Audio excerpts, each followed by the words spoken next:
Toy, a plant-based chef, a military veteran, and now a nutrition grad student. I will be documenting my journey through grad school, showing you all the ups, the downs, the challenges, and what I learned. What you just witnessed was a recap of my first semester in grad school. Why nutrition and why now? Well, I have always been adjacent to the health and wellness industry, and I have always been on a weight loss journey since my first pregnancy. Of course, I have a background in culinary arts and hospitality management. I've been in the culinary world since I was a sophomore in high school. Because I didn't have any money to go to college, I chose to join the military because I didn't want to be in debt when I decided to go to a four-year university, specifically at HBCU. With that being said, after graduating and still being a mom to my daughter, it was very hard to balance the two of either working nights and weekends. And when I became pregnant for the second time with my son, I knew I needed to make a change.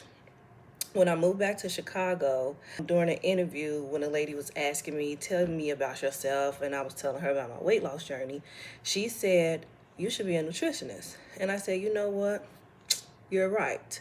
So I immediately ended the interview and I went and started researching on how I become a dietitian.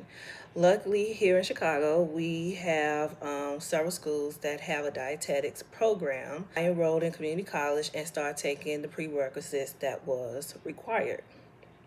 By last year, when the application was due, I was accepted.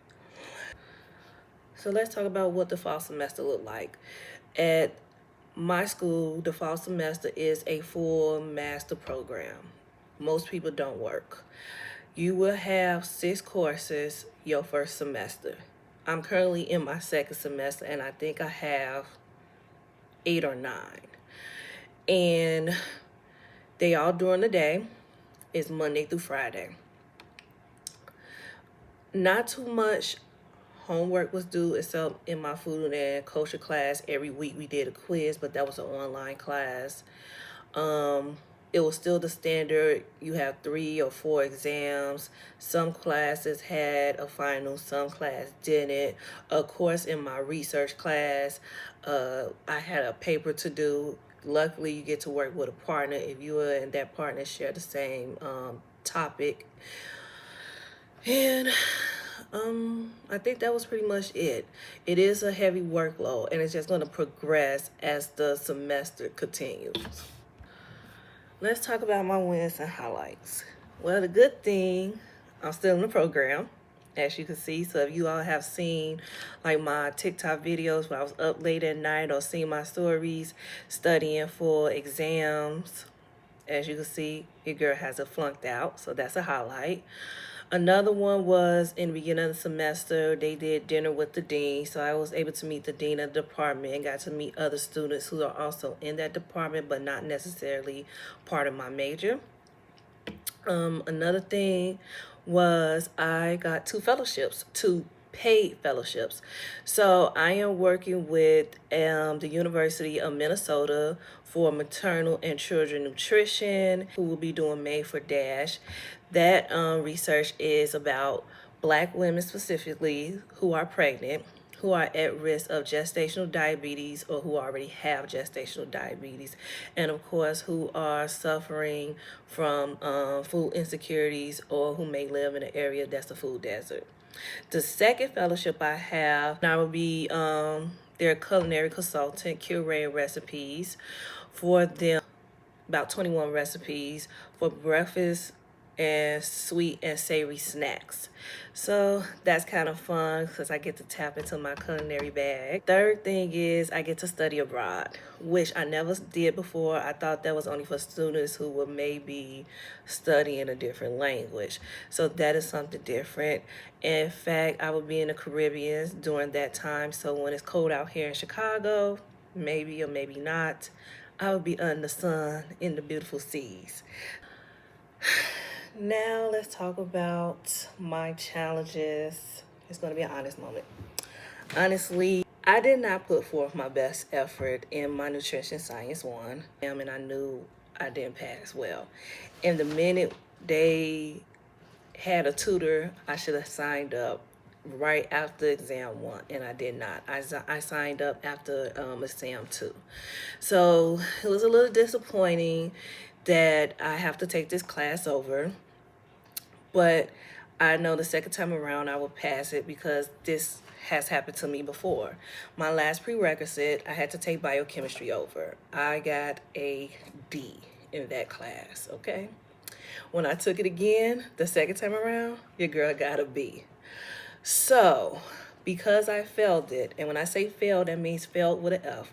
I did get a C, I did get a D, I got a whole F. So out of my 6 courses, I believe I got a course that 1 F, and I think I got 3 B's and 2 A's, or 3 A's and 2 B's. I should have done better. I know I could do better. But when we start talking about science, especially on a molecular level, it is very complex because that is a course where you are now trying to figure out, not figuring out, but you are being taught what the body is doing in the inside. And so many people have a misconstrued or don't know at all what the body is doing in the inside from the time you are eating and drinking and how that is being processed in the body. So what are some lessons learned that I will implement now I'm in my second semester, which is the spring semester, that I did not implement in the fall semester? Number one, when school start, immediately start studying. I am big on order and structure, and I am big on a schedule. For me, even though I had that schedule set for the fall semester, I did not follow it. So my go around this time is to make sure I follow my schedule.